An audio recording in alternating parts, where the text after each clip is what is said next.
Heɗitoɓe assalamu alaikum, barka men be jemmare hande, barka men be lorki fotta e moɗon nder taskaranji kode radio international gila ɗo Abuja lamorde lesdi Nigeria. Hande nyalande hore ɓir malla aswe nogasɗi tati lewru boy malla lewru tatabru hitande ujuneje ɗiɗi nogasɗi nayi ko yadata sappo e tati woɓɓe bo sappo e ɗiɗi lewru korka malla ndu sumaye hitande ujunere go'o ite meɗɗe nayi capanɗe nayi e jowi. Inde an Ayuba Lamiɗo Munyal salminto e foɗankol laɓangal taskaranji amin ɗi hande miyela on sumti jam. To nder taskaranji ɗi min taski waddonoy kiyon min jogani o rahotol dow kiita Lamiɗo Fulɓe Afrika Dr. Abdullahi Bello Boɗejo. Den iwodi taskaran firo deftere Alqur'ana ragare fu min gaddonoy on taskaran holko sumtori ɗon, amma heddi ko ɗo hon nda Modibbo Umar Aliyu taski ngam waddonoy kiyen fassara kubaruji lesɗe duniyaru.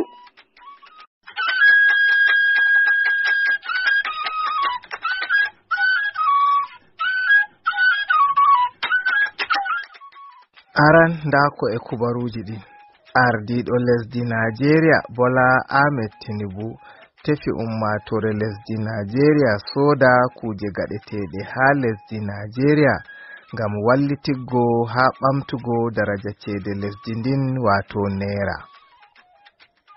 Nder kubaruji lesɗe Afrika bo on nanan soje en lesdi Niger no3 mbarama ha gallure Tillaberi. Nder kubaruji duniya luttuɗi bo on nanan saggarle en mbari yimɓe ko hewti 115 ha lesdi Rasha.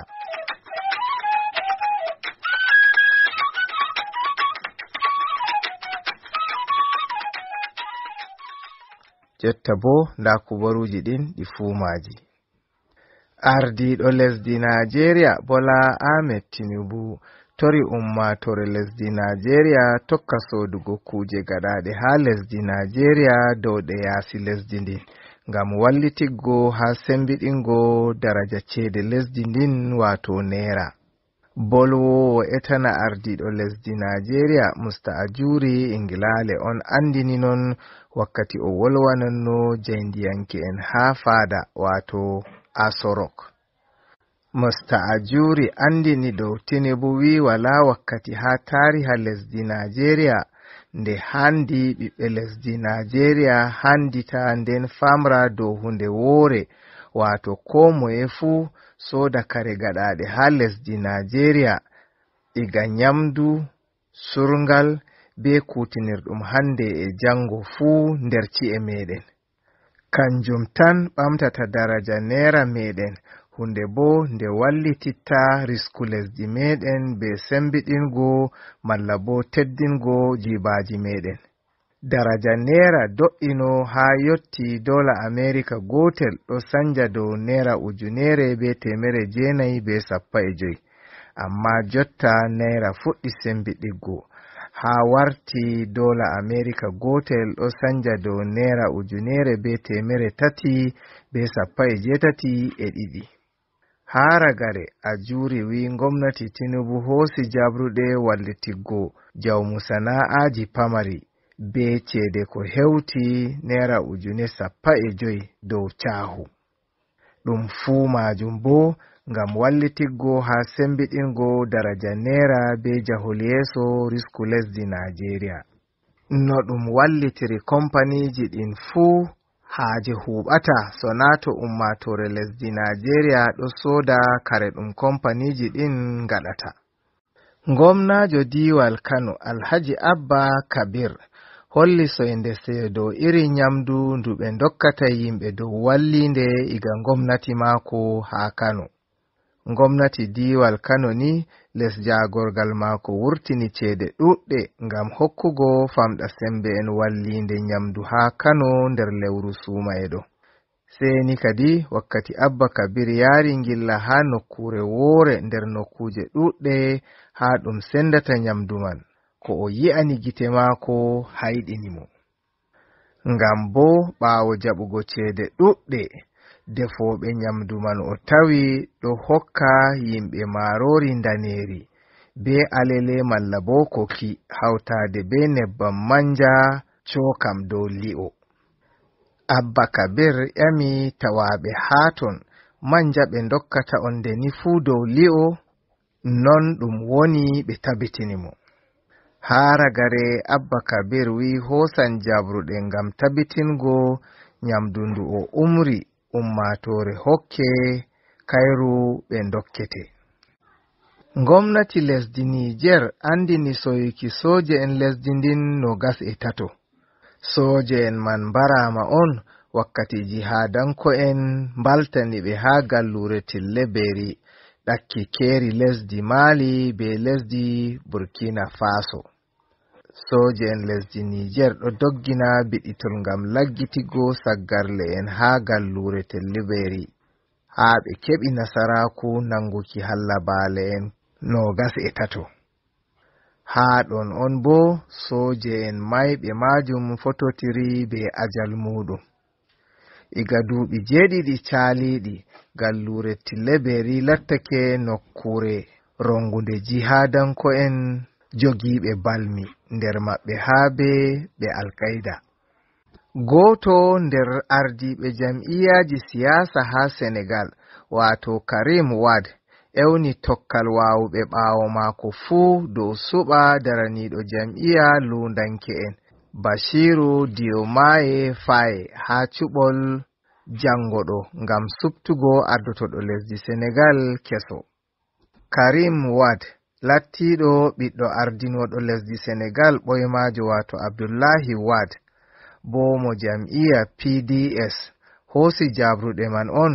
ɓawo hitordu lesdi ndin hiiti dow o hebbitinai sharɗuji darago ha cuɓol man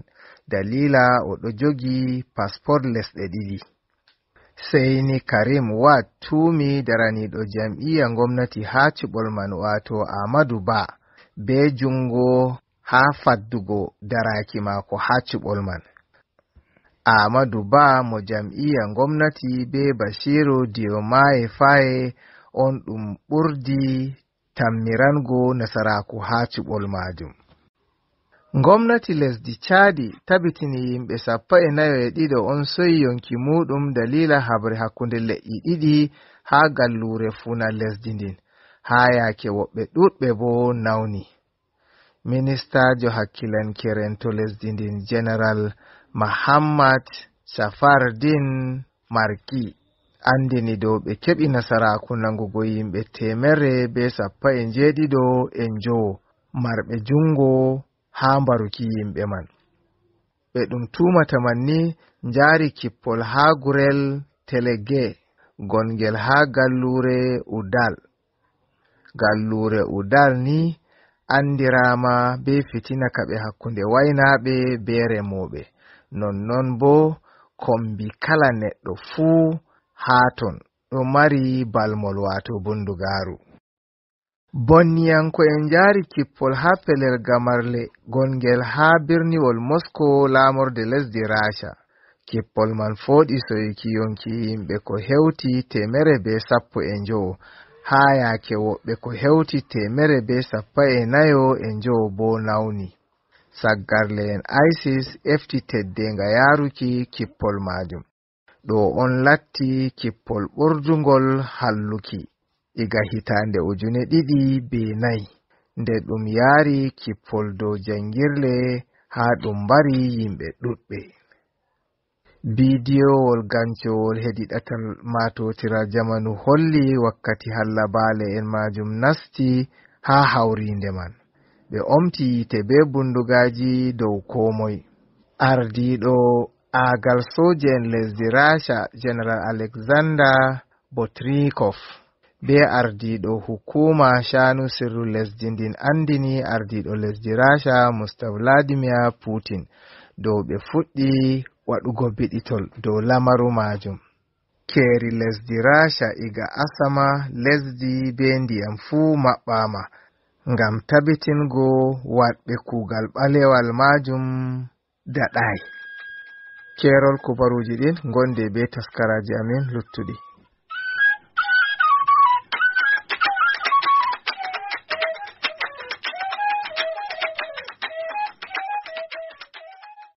Umaru Aliyu a yettama waddanken kubaruji lesɗe duniyaru.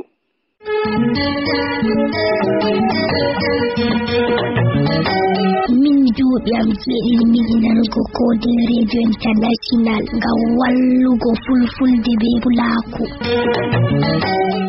To madalla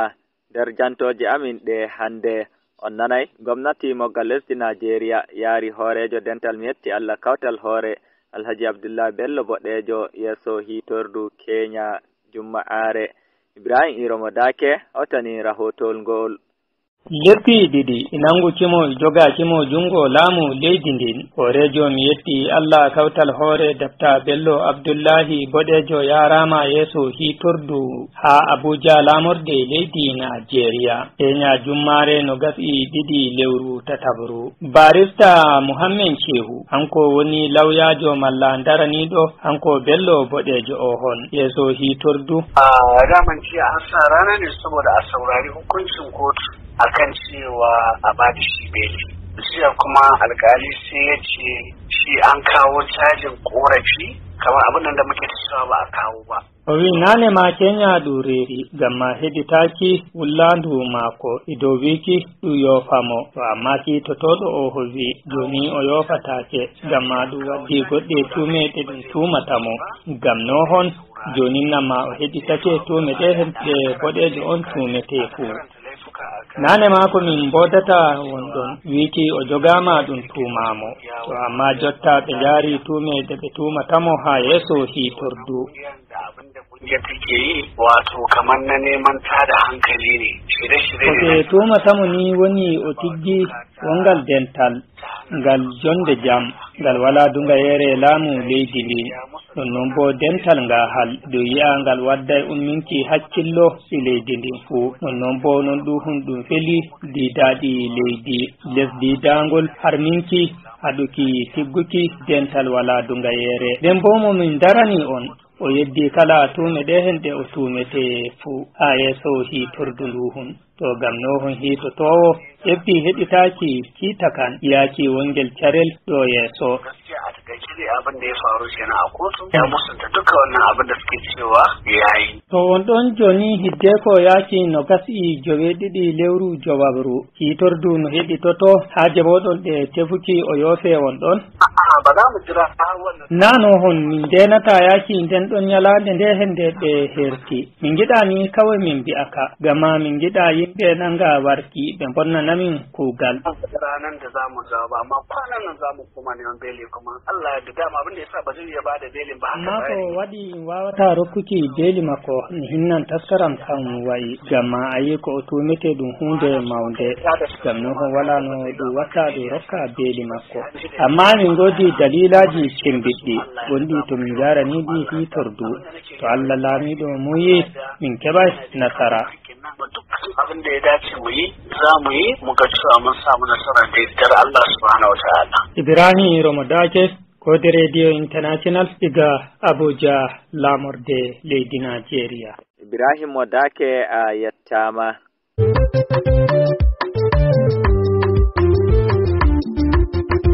Keɗite Kode Radio International ngam nango kubaruji belɗi e taskaramji fere ngam ta on daɗe.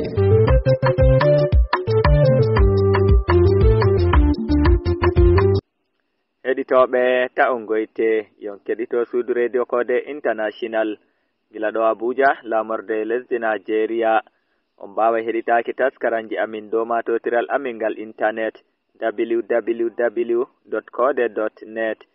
inanta channel telegram amin www.t.me/Kode radio inanta YouTube Kode TV ima Facebook Kode radio.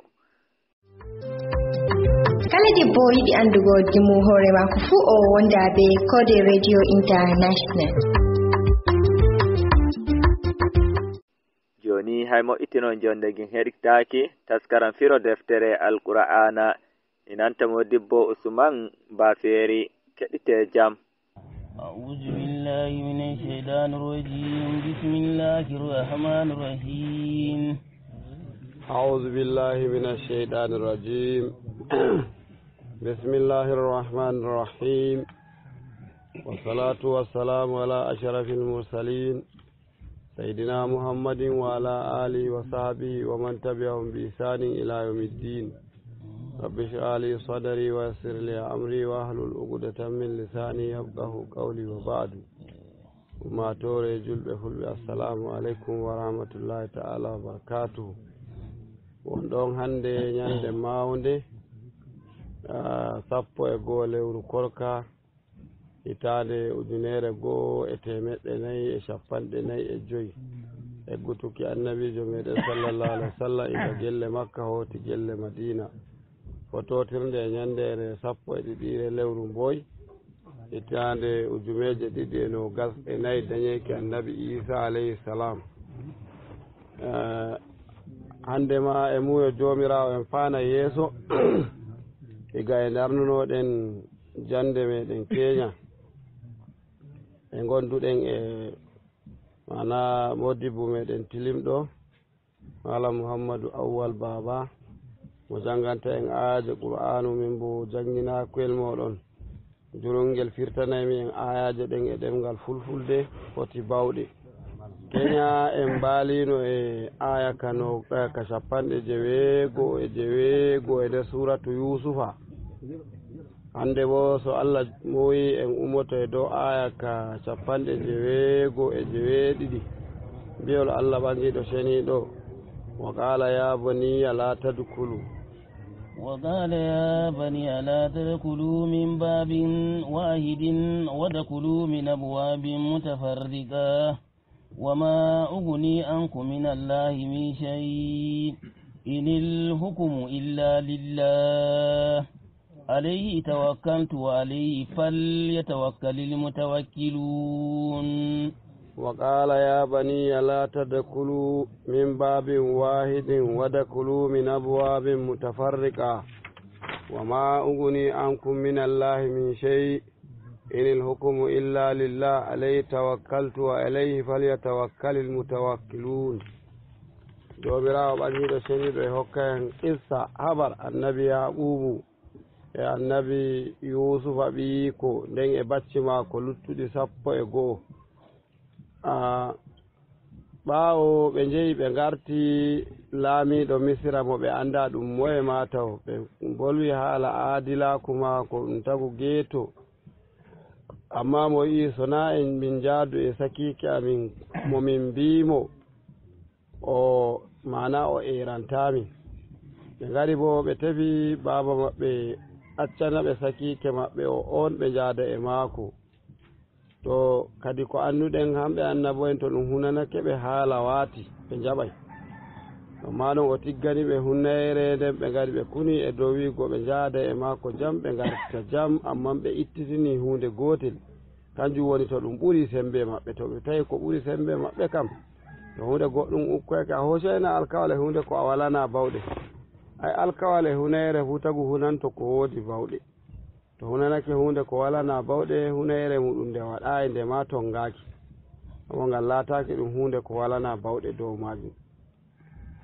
kanjum kadi jomirawo wi'ata en to nda ɓe ɗon ɓe dillay ɓe gaynotiri e baaba maɓɓe wa qala wi'ata ɓe ya baniya e anon ɓikkon am nda shawara an la tadkhulu misira to naste gelle misira ɗe min babin wahidin tayolde woore on fuu mon on kawtinin nin on fuu sukaɓe wonɓe mbaɗa tefoɓe fotuki nga ɓe walde goo yimɓe kaalay on aɗa kayki ɓe bona on ɓiɓɓe moye to ɗo bona ɗum hunde nande ɗum ndaare hannde ɗum waɗa ka wolwuki iri noon miɗana on iri noon. waɗa kalumin abwabin mutafarriqa kende nastiron jolɗe feere feere liyalla tusibakumul aynu ngam to woodi sowo en keɓa on. wa ma unguni ay wa ma ada fa'u ankum bi qawli zalika min allahi min shay'in, amma wiki annon ɗum wawata dunya helano on goɗɗum daga nder fii jomirawo. ay qaddarahu alaykum to ni jomirawo hitanake on goɗɗum to min mami wala bawɗe. na fulɓe ma e mbiya ko Allah hiiti annabijo ma koɗo majum. wa inna ma zalika shafaqatan ɗum mi waɗi ɗum min kan ngam ma yurminki on tan. inil hukumu wala kiita gokka laamu goɗɗum jaalugal gongal woodi illa lillah sona e jomirawo wahdahu goto alayhi tawakkaltu e maako dogodimi mi dogodake jomirawo je ɓikkon am tawakkaltu bihi wa siktu wa alayhi falyatawakkalil mu'minun naabo min tamba kerol mumini en funane ma kandi kolo jomirawo dogodo e maako e to ta holaki mo a dogodake e maako ma a fotina gaɗa komo waɗayi aya fotayi ne gaɗɗa hu e ɗum yehi ɗum warti hu komo yiɗi waɗata ɗum hanjum waɗata e hadisol gongol kudusi jomirawo wi'i jeyaɗo an yiɗa min mi yiɗa amma wala ko latoto to na ko gimmi min mana to an a yiɗi hunde nden jomirawo yiɗi hunde to na ko jomirawo yiɗi wala ko latoto nasi qur'anu ma wi kay wa ma tasha'una illa an yasha Allahu rabbul alamina yidde moɗon nde latata ko nde gasi sona nde fototiri mana e yidde jomirawo to jomirawo muyi hunde nde girduɗon ɗum kena heɗum laato bano noon walallahi falyatawakkalil mu'minun anen ka en dogodo e jomirawo en ngala gaɗano en kokko en kaɗo en jamɗino en mana ñawno en mayno en foofino en gaɗano en ko giɗɗen hu sona hanko to en andi noon ni to kadi anane ma hanjum wonte ko ɗum tefayno e jeyaɓe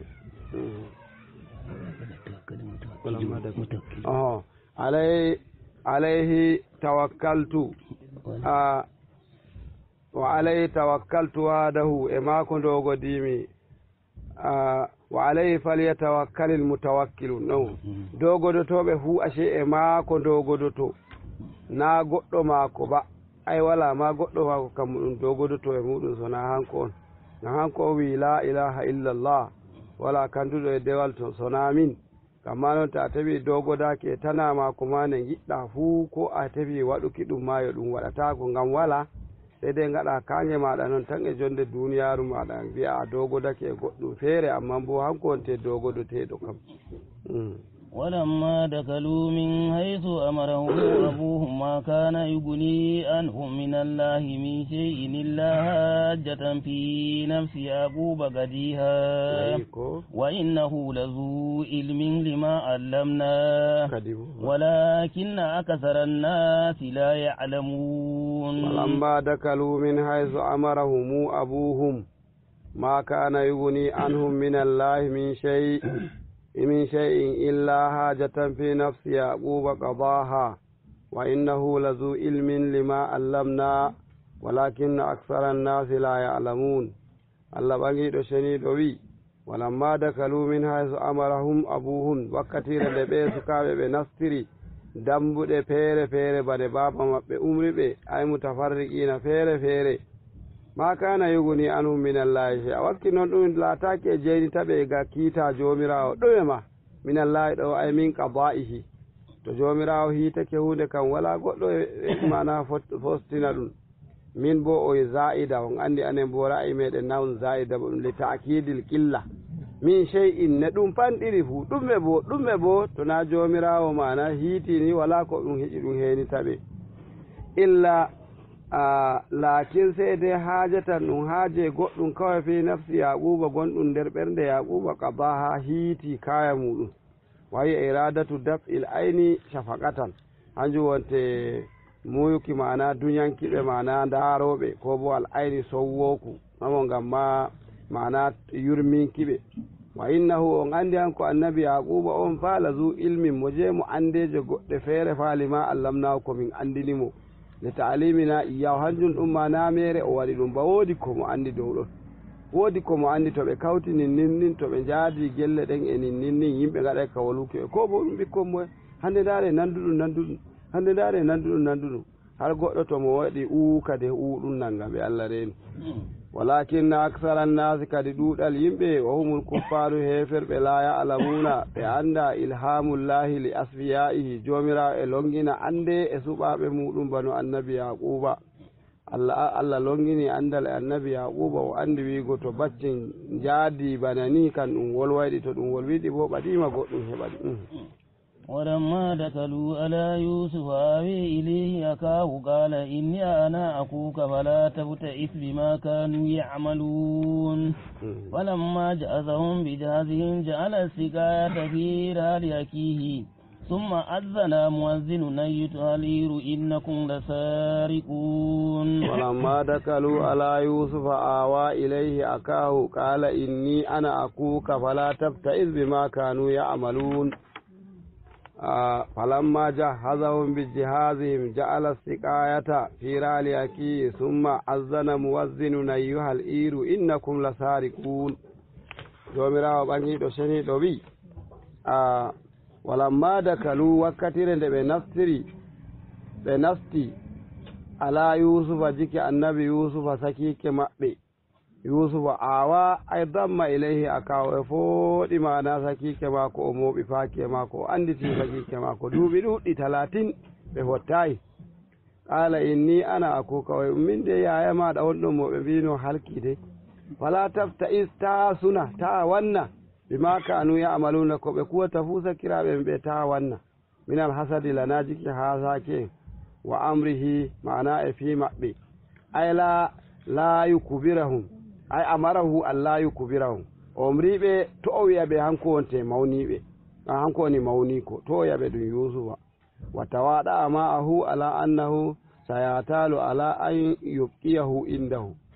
sai mo darwidi e dow maako ɓe fotti e dow wiigo an kan joni tinde on ngari mi ɗaltama koota joɗake kadi no ɓe ngayno noon hamɓe bo walamma dakalu ala yusufa ɗo mo sawi wolwi oye manzilahu wa mahalla hukumihi inaare saare maako e inaare kiita maako wa hadha dukulu gayru dukuli sabiqi nastoyki ki naway a yottaki maɓɓe gelle ba a'a fa innal murada bihi dukulul madinati ma'ana nastuki gallol qala al mufassiruna modi be bi lamma dakalu alayhi qalu ayyuhal maliku de be nasto e jiki yusufa sai be ɗum he allah mi ɗo o tilimɗo hadha akuna allazi amartana an natiya bihi nda sakiki amin mo biɗa min gadda e maako faqad jinaka bihi nda mo ɗon min gaddanima e maako faqala ahsantum wa asabtum wa wallahi on bo'ini on jammini on gaɗi dedei satajiduna zalika indi on tawa bo mi hebbinanay on alkawal ngal ko shammi on mi lutanta on thumma anzalahum wa akrama mana nuzulahum o jippini ɓe inaare tilimde mana welde joɗaki o teddini ɓe ñamundaji feere feere yo ko hatta on sakiraɓe maako thumma adafahum wa ajalasa kulla isnaini ala ma'idatin nden o waɗani ɓe ñamunda ɗum mana ñamunda hoɓɓe sai moy to joni o yi on gi anon 11 ko gimmi joɗoɗon ɗiɗɗiɗo ei ɓo waɗi ka jo'inki o da an joɗa an e oyo toya an joɗa emo dara yi ko bo mana o yayi ɗum joɗa an da joɗa toya an bo da joɗa toya an bo da joɗa toya ɓe fu ɓe jooɗi ɗiɗɗiɗo e lutti sakike mako bunyamin wamin bo o jo'ina ɗum fa baqiya bunyamin wahida lutti hanum tan fa baka sai woyi e inaare nden wa qala law kana aki yusufa hayyan la ajalasani ma'ahu mimma to sakike a yusufa ɗon no damin joɗodake ashe kowa hanum foɗi bandum mo ɓuri narruki ɓe gaddi e baccel amma bo kowa wodi sobajo mum fa qala law yusufa andi iri noon jahal tato e waɗa non ko a wayri ɗum sobajo maɗa to o darake o heɓi sobajo ma ko goɗɗo mo o fuɗɗi narruki heɓe koruma gonga joni ɓe bolwantama ma sosai kamɓe ɗiɗo hanjum waɗi ɓe yiɗa jahal tato sarde wonde kanjum waɗi ɗo yiɗa ɓe bolwata to na mana ɓe sarwimo ya to wane min giɗɗi min bolwa gokka fa ko ɓe tawi isini mako ma sarde wonde ay ɗum wela kanko kanjum waɗi yaadu ɗiɗo ko yaadu nayo ɓuuri welki wa qala lahu yusufu annabi yusuf wiɓe to laqad baqiya hadha wa'dahu a dagel baccel bo lutti yangel tan mi on joɗoɗon ɗiɗɗiɗo wa qalu sey ɓe mbi kana lahu akum fa halaka ay min mbino manane ma o won sakkirawo o halki qala lahum annabi yusuf fa ana ujulisuhu ma'i to tinde wala sakirawo min kan dara mi joɗoɗo e mako min mo joɗoɗo to e laamiɗo kadi kam ɓe kefti wiigo fa laamiɗo yiɗi suka o goɗɗum ɓaɗoto feƴƴaki fa akazahu fa ajalasahu ma'ahu o hoɗoymo ɓe joɗodi alal ma'idati e dow ñamrugal le'al gotal wa ja'ala yuwakilu latti emo ñamda mana e sakike mako bunyaminu falamma dakalal leylu nde hiiri amarahum bi misle zalika moy kay ɗiɗo hu kota suudu woru minal firashi jiki be'ito ɗiɗo hunta kawta be'ita mbalo inare wore wa qala kullu isnaini yanamani ala firashin wahidin ɗiɗo hu mbala jiki be'ito woto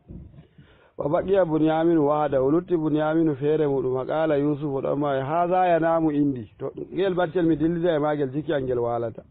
ala firashi tinde ngel wala sakirawo goɗɗo mo ngel joɗoto to ha mi yaada e magel ton faqama bunyaminu ma yusufa ala firashi o jooɗi kadi jikki mana we'itto annabi yusufa waɗi ko ɓe kefta ma dey fa jaala yusufu yadummuhu ilayhi wa yashummu riha abihi latti annabi yusufa sarde wonde foɗoyamo e ɓandu muɗum lumnomo nana kenagol baba muɗum minhu hatta asba har weeti falamma asba qala law nde weeti annabi yusuf inni ara hadha rajula wahidan laysa ma'ahu sani way baccel ngel kam mi hefti fa feere magel ngel wala mo ngel wondi fa ana adummuhu ilayya joni kam mi hawti e magel min gondu kawai fa yakunu ma'i fi manzili mi dillida e mako ma ton saare am ton min joɗoto kadi to fitina fuɗɗi mawnuki summa innahu anzalahu wa ajara lahum ta'ama nden annabi yusufa jippini ɓe werni ɓe mana waɗi ɗum waɗana ɓe ñamundaji ɗi liyafa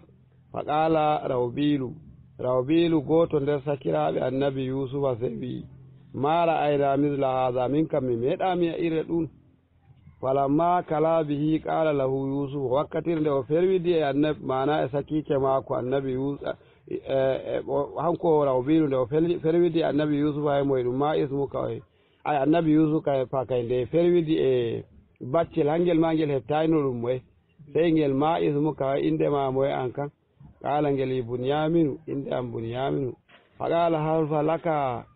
laka min waladin o ya heɓina a dañi ɓikkon qala asharata banina o mimma joni mi woodi ɓikkon 10 to hanko ma se on dottijo mawɗo qala fa hallaka min akin li ummin a wonda sakirawo mo kawtuɗon inna an kam mana e mo ƴamomo ɓawo mako ko on dañigol ngel a woodi sakirawo goɗɗo mo kawtuɗon inna qala a kana li akum fa halaka mi wonno sakirawo amman o wala ɗon o majji qala yusufu a tuhibbu an akuna akan akaka badalan min akikal haaliki joni to a heɓi mi latto min ɗon min wonte tana sakike maɗa majjuɗo a yiɗi qala bunyaminu wa man yajidu akan mislaka ayyuhal malik o mo hetta kadi sakiraɗo ya sakike muɗum ba ma o ambo laamiɗo an Allah reni daga ni on mbika tan walakin la yaliduka yaqubu wala rahila sai ni kadi to a wi a sakike amma ai na abi annabi yaquba na bo abi rahila ba fa baka yusuf alayhi salam annabi yusuf wakkatire nden woki wa qama ilayhi wa anaqahu ummi waɗani mo iri kinnirgol maɓɓe wa qala inni akuka way to min woni sakike maɗa wa qala ka'abul akbari lamma qala lahu yusuf inni ana akuka nde oymo min woni sakike maɗa qala bunyaminu sey ana la ufariquka to fane gaɗɗa hu min kam mi hotata hanko suɓi ma mi hotata mi hendirta e maɗa fa qala yusuf qad alimta egiti mama walidi bi mo a andi sunongo baba am woni e dow min go woni e dow renlukiyam ko fa za habastuka indi isdada ngammu to mi heelakema ɗo en jooɗodake suno e mettam ɓeran baba meɗen ɓeddoto wala yumkinuni haha illa an ushirika bi amrin fazi'in non ɗum waɗatako heyde to mi titanima mi waɗanima titore wonde hullide hemi jogoma yawa wa ansubuka ila ma la yuhmadu mi lencitete faaki kuugal gongal na gettiɗinigal ba fa qala la ubali o min mi wannaki waɗu ne gaɗɗa hu an kan wala ɗune ma if alma badalaka ko giɗɗa hu waɗu fa inni la ufariquka minni mi ɗon wima mi hendirta e maɗa qala yusufu fa inni adussu sa'i mi waɗay ɗum waɗa muudore am fiira halika e nder kayaji maɗa summa unadi alayka bi sarqatin nden mi titanma a wujji li atala fi raddika bada idlaqika ngam ma mi waɗa dabare ɗum wartiroyma ɓawa wo mi o finoma on dilli qala faf almashita waɗu ne giɗɗa fu waɗi fa zalika anjum kadi ɗo jomirawo wiyata en oy akahu qala inni aku en garay ɗon ko falamma jahazahum bi jihazihim ɗon ko ma kana yughni wa innahu lazu ilmin lima allamna walakinna akthara an-nasi la ya'lamun ولما دخلوا على يوسف آوى إليه أخاه قال إني أخوك فلا تبتئس بما كانوا يعملون فلما جهزهم بجهازهم نون نبي أنون وكثير لوشيني بدون إتني بدون هني دون سلم توبي جعل السقاية النبي يوسف سيودي دون ودي مودور مود هي ساء من ذهب مرصع بالجواهر mudore wonne de kangere nde ɗum mana leley ɗum hawtade e jawharuri feere feere ɗum waɗi ɗum firali akihi o waɗi ɗum waɗi mudore nden e nder kayaji sakike maako domgal muɗum bunyaminu annabi mana bunyaminu summa azzana muwazzinu nden goɗɗo andinowo andini ayna da munadin bada impisalihim an majalisi yusufa ɓaawo ɓe kirki ɓe dondake ɓe dilli sey goɗɗo gaɗotela waɗi ye kuwa jama'a ayyatuha al-iru he anon warɓe kafilatu anon warɓe ma'ana eto inna kulla sariquna ashe walla ashe on wuyɓe dama ngari bacce min giya on geetun ashe on wuyɓe ngari na ɓe gujjino annabi yusufa jungo baba muɗum ɓe jeeyi ɓe biccoy ɗum ɓe ɗum eto na inde maɓɓe wuyɓe e قالوا وأقبلوا عليه ماذا تفقدون قالوا نفقد سواء الملك ولمن جاء به حمل بئير وأنا به زعيم قالوا تالله لقد علمتم ما جئنا لنفسد في الأرض وما كنا سارقين قالوا وأقبلوا عليهم ماذا تفقدون قالوا نفقد سواء الملك ولمن جاء به حمل بئير وأنا به زعيم قالوا تالله لقد علمتم ما جئنا لنفسد في الأرض وما كنا سارقين قالوا بنجيشتوي همبه هبه به سكرابي النبي يوسف هذا بنيامين اندر مولون وقد أقبلوا عليهم بكوشتوي نار معنا وبشيلا بمي ماذا أي ما الذي تفقدون كندل دون ما الذي تفقدونه كمجاني أون قالوا نفقد سواء الملك من دلي مودور لامي دون مودران تو يمبي ولمن جاء به حمل بئير amma garduɗo e maare hu min kokkay ɗum dongal ngeloba min ɓeddanay ɗum ñamude dongal ngeloba kewta to ñamini to waddinde heɓa dongal ngeloba kenan ko bo tefuɗo huna ɗo kan kadi bo ɓe nani ɓesdari dongal ngeloɓe na ko hamɓe bo ɓe andi ɓe gongoɓe gujjata wa ana bihi ay bil hamli zaimun gaɗo tela on oyi garduɗo e maare fu min woni wakilijo maako min darantomo sey to dongal ngeloba maako wangi qaaluɓe mbi tallahi qasamum fihi ma'ana taajjubi hande nane hande ay wallahi on andi minon kam laqad alimtum ma ji'ina li nufsida fil ardi anoma on andi minon min ɓiɓɓe annaboye min garta nder ɓaawo lesdi moɗon min ummoyo daga kan ana leddi iraki min gara leddi misra min gujja min koota wama kunna sariqina samma minon namin wuyɓe ba min gujjata ma sarakna qaɗɗu mi meeɗa wujjuki to na guyka ka'aɗo na noon yawwa naɓe gujjino annabi yusuf alayhi salam ko yawwa innama qalu zalika ɓe mbi noon ɗum lamma zahara min ahwalihim ma yadullu ala sidqihim lima kay zahara saboga ɗum ko wangani yimɓe misra e wigo mana hamɓe ɗum yimɓe gongoɓe haysu kanu muwazibina ala da'ati wal kairati nde ɓe ngari ɓe hoɓɓe amma nde ma ɗum seedaɓe kuuɗe mboɗi daɓɓe ɗon nde ma ɓe juulay ɓe cuumo to ɓe gaɗa kuuɗe boɗɗe dow diina annabi ibrahim hatta balaga min amrin annahu saddu afwaha dawabihim kay huude ɗum nde ɗum satima nde ɓe gardi e dabbaji maɓɓe ɗi fuumaji cummuntaje ɓe gaɗani ɗi tona ɓe giɗu ɗi ñamata hey halal tan ɗi ñamata li allah takula shay'an min amwalin nasi ngam ma to ɗi bonnana yimɓe ham cumuntaje maɓɓe to ɓe dura ɓe fista ɓe dura to ɓe keñi ɓe gukkana ɗi cumuntaje sabo ngam ma ɓe gongoɓe hanjum ɓe giɗo ay laqad alimtum anon ma on andi ne giruɗon min ni kam on andi ma ji'na linufsida min fil ardi min ngara gamma min gaɗa bononda ba ɗum e ɓawo lesdi wa ma kunna sariqin samma min on na min wuyɓe ba min anda guyka قالوا فما جزاؤه إن كنتم كاذبين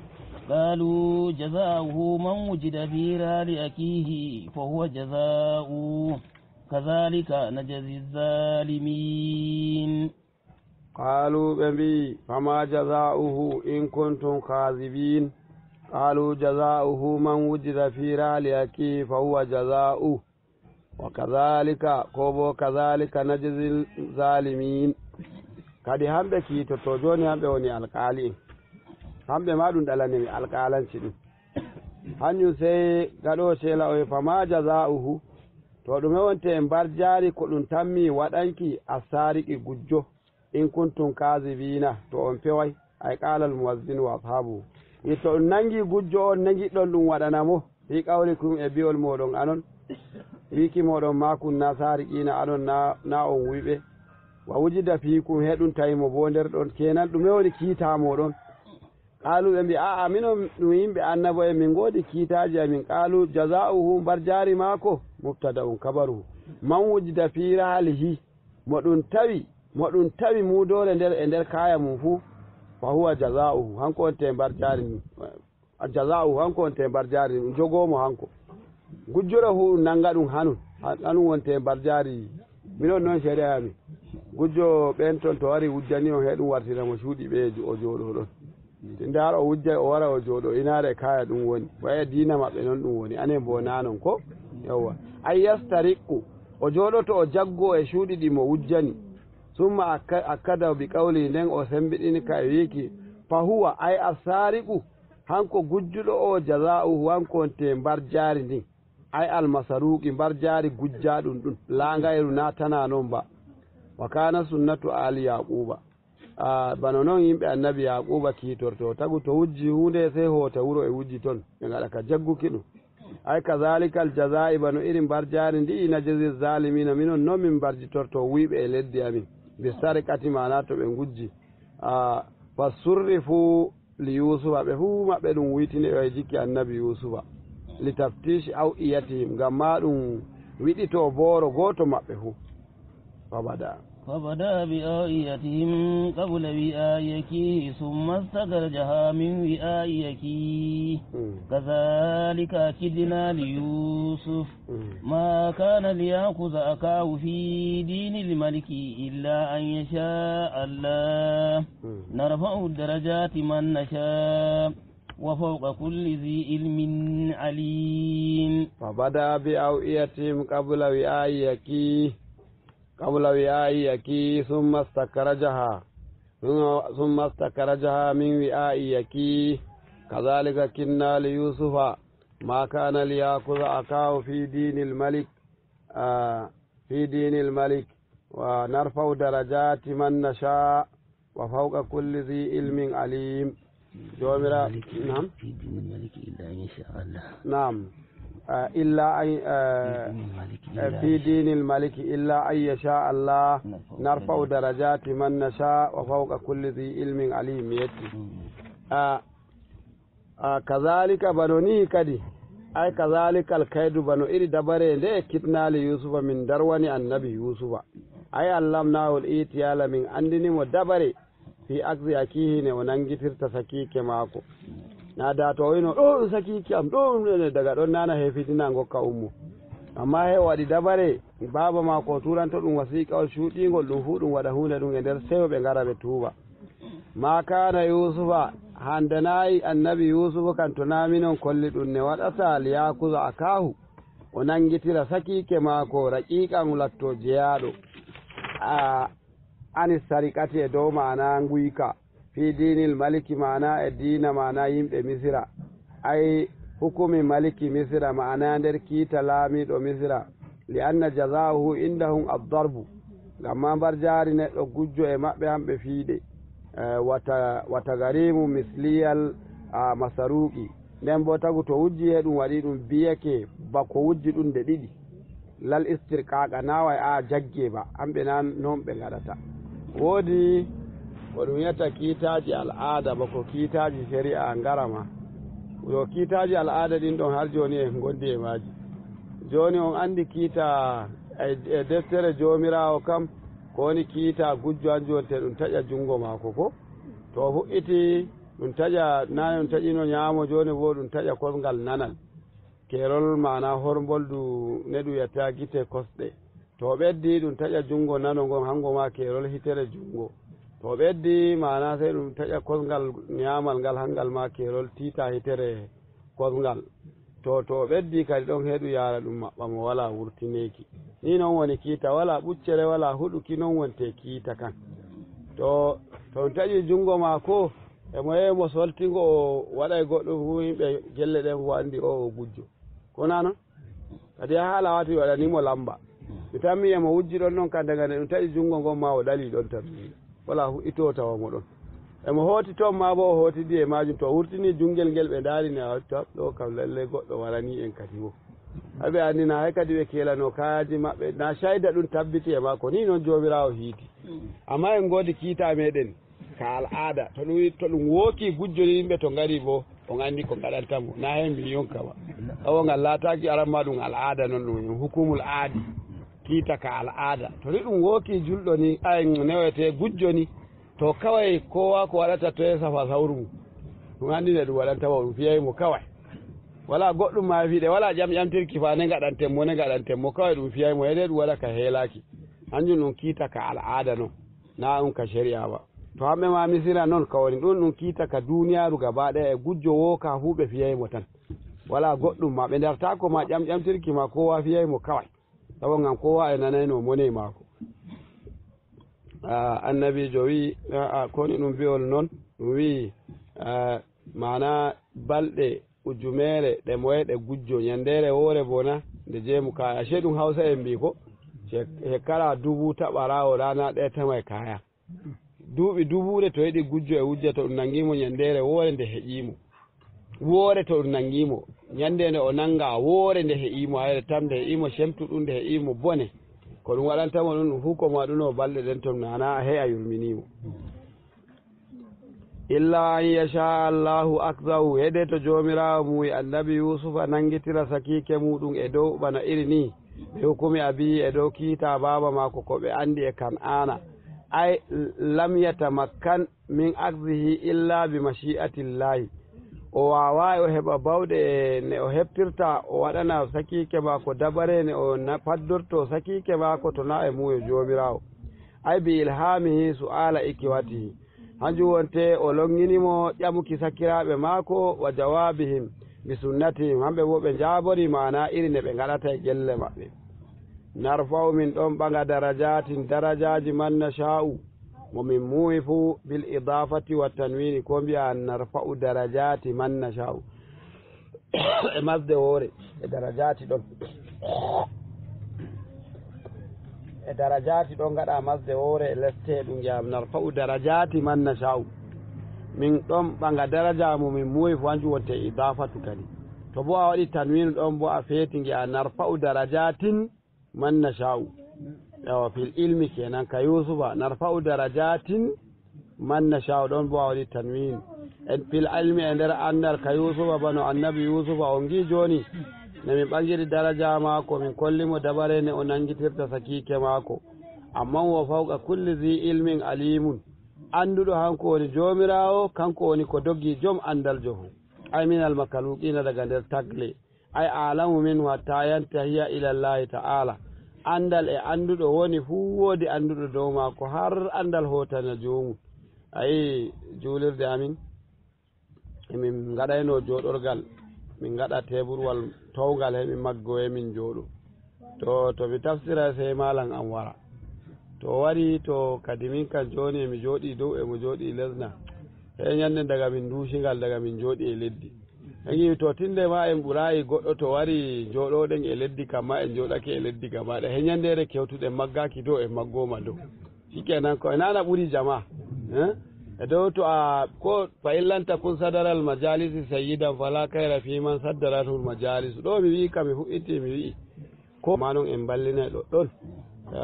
jango so Allah yaari en kadi en paanuma yeeso iga e dariɗen ko jannguɗen paamuɗen en ɗon toro jomirawo nafra en ɗum ko jannguɗen bofuɗen bo en durwa en gaɗa e boɗɗum gaɗɗen nanon ba en toro Allah yaafano en. Wassalamu aleykum wa rahmatullahi taala wa barakatuh.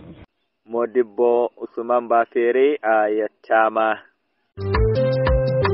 Minon ka wala ko impoti min biya on arti on timmini Kode Radio International kam sai yettore Allah accu on, Allah wallu on, Allah hawtu hore meɗen, Allah wallu ɗemgal fulfulde be pulako.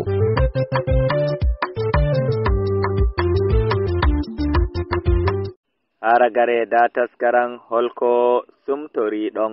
keɗite jam. Ujunaje yimɓe ɓenneɗo weedeɓe ala ilwana sabu hoode maɓɓe nduule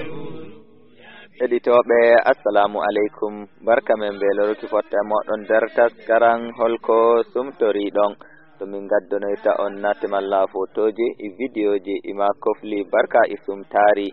ɗi woɓɓe nder heɗitoɓe Kode Radio lildoytami. Inde an Ayuba Lamiɗo Muñal arroto e waddunoyki on taskaran kam miyela on sumti jam. Ujunaje yimɓe ɓenneɗo weedeɓe ala imrana sabu hoode maɓɓe nduule. Cooma dalla da fuɗɗire Modibbo arandejo bisimillah. To assalamu alaikum wa rahmatullahi ta'ala wa barakatuhu. Jawleru meɗen jawleru holko sumtoriɗen suudu radio KRI Abuja. Alhaji Ibrahim Iromo Dake an omtani en du jawleru hande to masha Allahu a jarama. Ara ko sumtorimi ɗon Alhaji Ibrahim Iromo Dake. Mi sumtorake be zoɓo, be mango, be kankana mi dow lawol insha Allahu. Rakoble am yakitu teddiɓe ɓe Allah teddini Alhaji Sa'idu Maccu jomira waɗa yeri ndiyan jam. Alhaji Aliyu Arɗo Labbare jomira waɗa yeri ndiyan jam. Umar to jomira waɗa yeri ndiyan jam. Alhaji Jamilu Musa Nejamina, Alhaji Ali Ndiyawa Mbakka Maiduguri jomira waɗa on fu on jari ndiyan jam. Sakiraɓe bandiraɓe fuu to gonɗon nder lesɗe meɗen ɗe Afrique feere bandiraɓe meɗen ɓe Cameroun, ɓe Niger, ɓe Nigeria fuu to gonɗon sakiraɓe bandiraɓe mi homni on mi yelaniki on khairu jomira waɗa on sumtake jam. Allah rokka en wato lada sumton ko gaɗɗen. Inde am Ali Zaki daga ɗo nder birniwol Kaduna Nigeria. Assalamu alaikum. Masha Allah a jawleru holko sumtorago masha Allahu min humtike kuma masha Allahu min getti Allah ya yi min ɗum lokaci masha Allahu imi wadda ɗum dama amfani imi yala Iromo Dake funtike jam imi yala Shehu Usman Shehu jagorɗo suudu Kode Radio International Abuja mi yala funtike jam. Sannan imi yala Umar Aliyu ma mi honi ɗum yalani ɗum karuji ɗiɗɗi imi a fata o huntike jam. Mi hota do fulɓe Nigeria fina tawa Alfa Likita an Ibrahim Ibrahim an Aliyu Zaki hu mi wallani ɓe karuji ɗiɗɗi mi yala ɓe kuntike jam mi honi ɓe mi yalani ɓe karuji ɗiɗɗi. Sai marta ɗo jihar Adamawa mi honi Aliyu Karewa Gayu kan kuma Amela Funtike jam emi hona Ibrahim Gondo Jimeta Yola jihar Adamawa ɓen hoa emi yala ɓe Funtike jam. And then emi hona mi fita a jihar Zamfara mi hona Abubakar Abubakar emi yala Funtike jam. Shehu Suddima goni ɗo a jihar Zamfara ma mi honi mo mi yalani mo karuji ɗuɗɗi. Idris mai gari gonɗo lesdi America kanko ma emi yela fumtike mi holini ɓe karuji ɗuɗɗi masha Allah sanne ɗon gonde sakike moɗon Comrade Usman Umar S Fulani mo fulɓe Nigeria finatawa. Assalamu alaikum suudu Lamiɗo Muñal en kiri jam ne shori ne hande tono suntorago mangoro e kankana Allah woɗi sanne mi jewti mi ƴamani fuu nder gonɗo suudu mi ƴamani ɗum mi ƴamani jam o salamu yimɓe ɓenneɗo weedeɓe ala ilwana sabu hoode maɓɓe nduule huru yaabiɓe Allah mana Toma dalla heditoɓe ta'ungoyte yon keɗito suudu radio kode international wondu Abuja lamorde lesdi Nigeria nder taskaran holko sumtori ɗon on mbawa lildo kimi vidéoji nantanate ima kofli barka e sumtari nder jawleru amin du holko sumtori ɗon wondu i WhatsApp kala nyalande fu ɓawo sumtari sabuhode maɓɓe dule ya bibe Allah rahmana nudo godawri yurmede wede lugaru ramadana ya Allah ya bugala jullo assalamu alaikum warahmatullahi wabarakatuh jawleru holko sumtoriɗo on kirti jam no chomri no habdu bono en golle en yari dio en jam Allah jabana en cuumaje men jabana en juma are meɗen mi hofni Ayuba Lamiɗo muñal mi hofnima Ibrahim Iromo Dake boro Code Radio International mi hofni Babawro Modibo Comeret ko mi hofni Ali Zaki daga Birniwol Kaduna bo ha jotta miɗo hofna Ibrahim no Bajana mi hofna Dr. Abubakar Kinɗo Mayola to yimɓe de feere feere luttuɓe tawaɓe leɗɗe meɗen feere feere mi hofni ko dow inde muɗum dow lamba muɗum miɗo lana on khairu alhamdulillahi mi huntorike bo tiyam dabinoje to mi heɓayi adugo ɗum wakkatire nden mi marayi woya an kadi hanjum watti mi yerɓowayi ɗum to on kofnama on jettama on gilanama khairu inde an Umar M Umar ɓullotowaɗo Kwara State. Assalamu alaikum wa rahmatullahi wa barakatuh. Assalamu alaikum wa rahmatullahi wa barakatuh. Jawleru holko cumtoriɗen ɗum haalizaji maɓɓitan en to a yettama ko ɗuuɗi aranni mi homni Alhaji yo Modake mi homni Ali Zakiri Gashon mi homni Umar en Umar mi homna Ayuba Lamiɗo muñal jagorɗo jawleru mi homna Alhaji Isa Muhammad Giɗaɗo Isa Muhammad Lamiɗo Abdullahi Duwala Yusa Njoya Muhammadu Gato nden nan enanta Awal Bobbo teweteɗo leydi Yola dottijo mako Alhaji Bobbo Jaway Alhaji Talba Jambuto luttuɓe wonɓe nder jawleru ndu fu mi homni kowa min mo moɗon Bubala kowa teweteɗo lesdi Adama Yola mi sumtorike kono e ndiyam to mi homna on wumon no foti. Assalamu alaikum wa rahmatullahi ta'ala wa barakatuhu. Sakiraɓe wonɓe nder suudu meɗen jawleru holko sumtaki on kirti jam no ƴammuno hande no jama'are to mi ƴamani on mi salmini humuli marol mum jippiɗo e mawɗo suudu ndu Alhaji Iromo Dake a homnama jarama. Ali Zaki gonɗo gallure Kaduna to a ƴamanama to gonna e to taweɗa a yelanama khairuji ɗuɗɗi e sakiraɓe men wonɓe nder jawleru ndu to on komnama on jarama on gettama. Sakiki moɗon Muhammadu Tukur gonɗo ɗo Bargu Local Government Niger State Nigeria wiyata on Allah rokku en walugo jam.